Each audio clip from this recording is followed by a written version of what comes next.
Alright guys, sa mapagpalang araw sa inyong lahat, meron tayong reaction video dito ay Road Trip. Panlaban sa katiwalaan na pag-aabuso, binigyan din ni BBM, no? Sa National Heroes Day ngayon, sa paggunita ng National Heroes Day. Hindi pa tapos si Pangulong Ferdinand Marcos Jr. sa isyu ng anumalyang proyekto sa pamahalaan matapos sa kanyang pagbisita sa Bulacan at Baguio City noong nakaraang linggo, no? Naging sentro rin ng kanyang mensahe ang paggunita ng Araw ng Mga Bayani, ang mga panglaban ng korupsyon at pag-aabuso at kapangyarihan. Alright, panoorin po natin guys. Another Purdue, let's do this. At sa hangaring ito ang pangako ng inyong pamahalaan.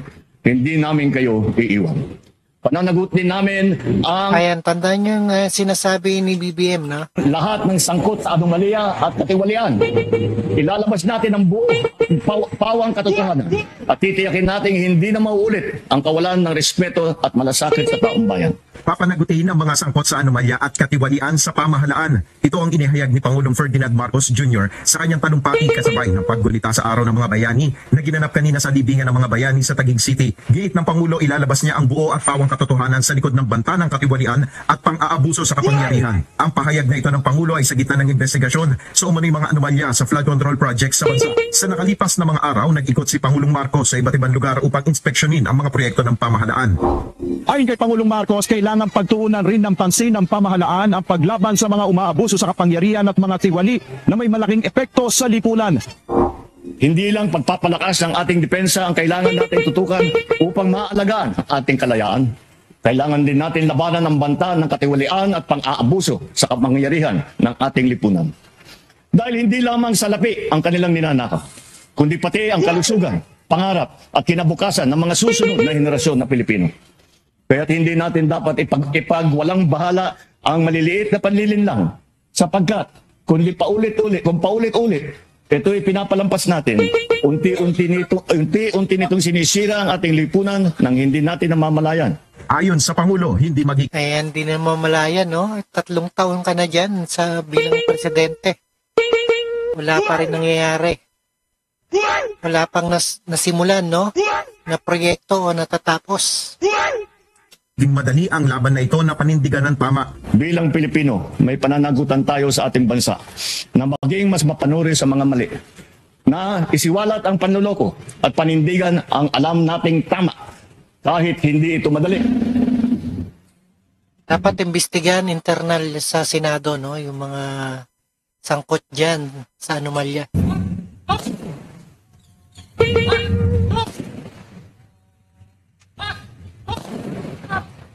Bilang bahagi ng paggunita sa Araw ng Mga Bayani, pinangunahan ni PBBM ang pagtataas ng watawat at ang pag-aalay ng bulaklak sa Tomb of the Unknown Soldier. Binigyang pugay din niya ang anyay hindi na isulat ang pangalan sa mga pahina ng kasaysayan. Kinilala rin ng Pangulo ang mga Pilipinong tapat na naglilingkod at nagmamalasakit at nagmamahal sa bansa. Makikitaan niya ang kabayanihan na ito sa mga magsasaka, mangingisda, mga guro, healthcare worker at iba pang mga manggagawa.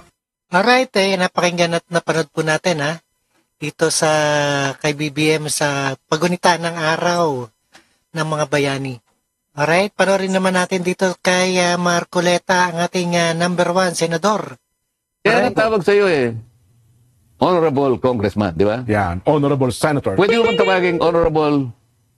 Honorable, no? Pero, ayan, may anomalya sa flood control. Contractor. Hindi pwede Hindi yun. honorable ho yun. Hindi honorable. Contractor ka, gusto mo pang maging congressman. Hindi pwede yung gano'n. Ito yung conflict of interest. Diyan nagsisimula, kaya tayo nagkakaganito eh. Hindi, ang problema kasi, Sen, simula pa lamang ng isang negosyante, namumuhunan na, parang konsihal pa nga lang eh. Pinupuhunan na yung politiko. No? Pagdating na araw, magiging congressman ka, magiging mayor ka, etc. etc. Napakalaki ng puhunan niya. Okay lang sa... Oo, tama yun, no? Namumuhunan na sila, no? Ayan, bilyon-bilyon na nakuha ng mga congressman na yan. Akin yung halimbawa, magsikap ka at pagkatapos magnasa ka, magsilbi sa bansa, okay lang yun eh. Oo. Pero hindi sa paraan nang nasa isip mo, kaya ka gustong magsilbi sa bayan para lalo kang makagawa ng negosyo mo na mapoproteksyonan sa pamagitan ng posisyon mo. Yun ang mali. Mukhang kakaunti lang ang bayanin niya. Katapos-tapusan naman kasi, may kasalanan din ang mamamayan. Alalayan mo naman, Kilala mo naman yan, wala namang gagawing matino, pinipilit mong iboto kasi. Hindi, sabi Wala nila naman kasi, tayong pinatutungkulan, kaya lang, alam natin lahat yan. Oo. Hindi, sabi nila, pagka hindi ko naman ito binoto, matatalo lang din yung iboboto, baka ako lang ang bumoto doon sa isang tao na yun. So, hindi na ako boboto kung ako. Kung iboboto ka lang. Oo, Di ba? Di ba? Yun na nga. Oo. Naku. tama naman, tama. Ngayon lang, alam na ninyo eh. Oo. Kaya isipin mo itong mga tumutulig sa, kauumpisa ko lang din eh. Oo. Unang araw niyo pangalan sa hearing, Sen eh. Ako, bilangin po ninyo bilang senador, wala pa po akong 2 buwan. 1 buwan at 3 linggo pa lang ako. Oo. Pagkatapos magsasalita na itong babaeng ito, magsasalita yung sinasabi mong Mr. PBB. Oo. Ang gagaling naman ninyo. Tumakbo nga kayo sa politiko kung mananalo kayo. Eh kasi para bagang pagka sinabi nila, parang obligasyon niyo pang sundin, Sen. Para bagang pag ano kung ano sabihin nila, yun ang susundin. At saka yung Mali parang eh. napakatalino. Okay lang sa akin yung matalino kayo, walang problema sa atin. Yung magpakatalino kayo. Ay, gusto nila gano'n, di Pero, okay lang. pero kung halimbawa gagamitin ninyo sa paraan na hindi man kayo nakakatulong eh. Di ba? Opo.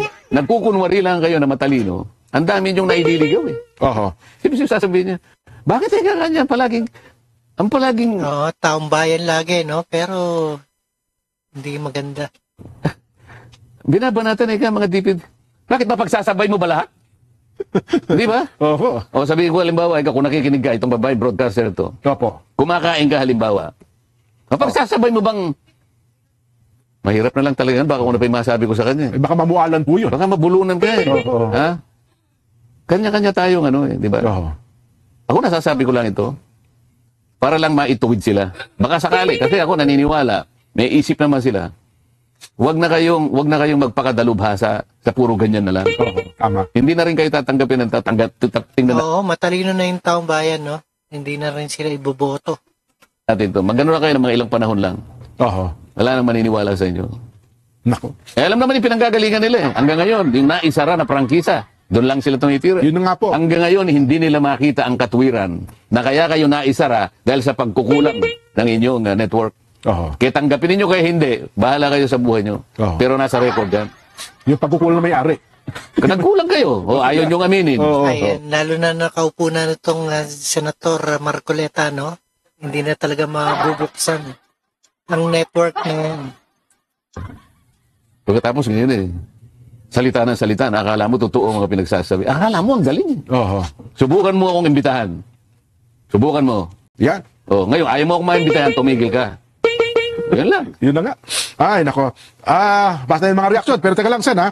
Nanonood pala ngayon sa atin ang Kuya Vince Agabaw. Sabi ni Kuya Vince, Jen at Sen, papateandas lang po. Lagi ako nakasubaybay sa inyo, sa ating mga kaibigan yan. At ever since nagpinas, he's been watching sa ganang mamamayan. Tuwang-tuwa with humor in San Dante Marcoleta. God bless, sir. Ayun, salamat po ng marami.